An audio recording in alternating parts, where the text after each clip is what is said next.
भक्ति का लेके कि ये निराकार ही जीवन में एक प्राथमिकता है। ये परमात्मा चाहे हम किस नाम से भी संबोधित करें,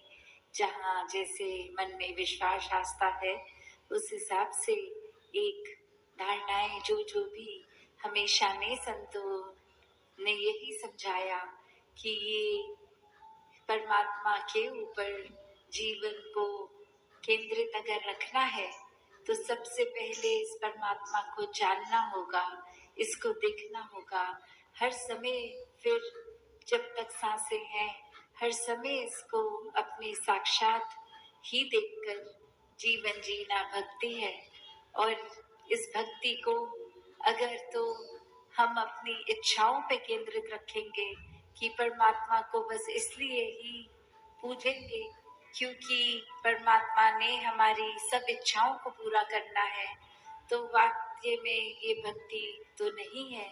फिर ये बहुत ही स्वार्थ के ऊपर आधारित है। जैसे हमने श्रेणियां भी भक्ति में सुनी है कि अर्थार्थी, जिज्ञासु और ज्ञानी। तो बात क्या है कि ये पहले जो दो श्रेणियां हैं, इसमें वह या भय के कारण भक्ति हो रही है या इच्छाओं के कारण, तो ऐसी श्रेणियों को एक उचित भक्ति श्रेणी नहीं कहा गया। ये फिर अवस्था जो जिज्ञासु की है कि ये जानने का मन में एक बहुत ही जिज्ञासा कि हम हैं क्या, ये सिर्फ शरीर तो नहीं है, शरीर तो कुछ समय तक का ही, जैसे आज सत्संग में भी सुन रहे थे कि ये परमात्मा से ही उत्पन्न हुआ, ये आत्मा को कुछ सालों के लिए शरीर दिए गए और शरीर बदलते बदलते जब ये मनुष्य के शरीर में आने में फिर वो बात कि जब तक ये श्वासें हैं तब तक ही इस परमात्मा को जाना जा सकता है। और कैसे फिर ये जीते जी ही ब्रह्म ज्ञान लेके जीवन मुक्त होना है, ताकि जीते जी ही मुक्ति हो जाए, जीते जी ही इस परमात्मा के अंदर रहे, सारे करते हुए अपनी किसी भी रिस्पॉन्सिबिलिटी से पीछे ना भागते हुए, तो वो भक्ति में जीवन है। जब हर सांस में परमात्मा का एहसास हो, हर सांस में इसी के अंदर रह रहे हैं, ये विश्वास हो, ये भक्ति फिर इच्छाओं से उठकर ये जिज्ञासिक अवस्था से कि अपनी पहचान करनी है, तो ब्रह्म ज्ञान द्वारा ही वो संभव है।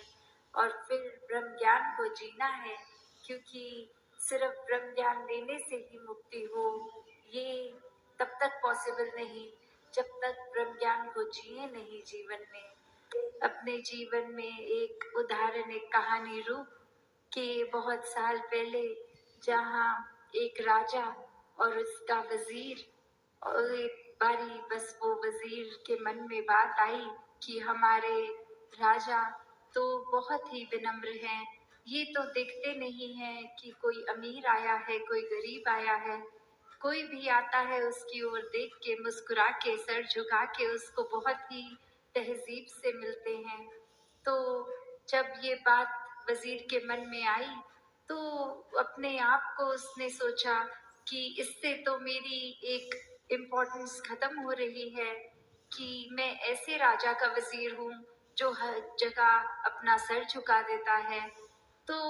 ये कंसर्न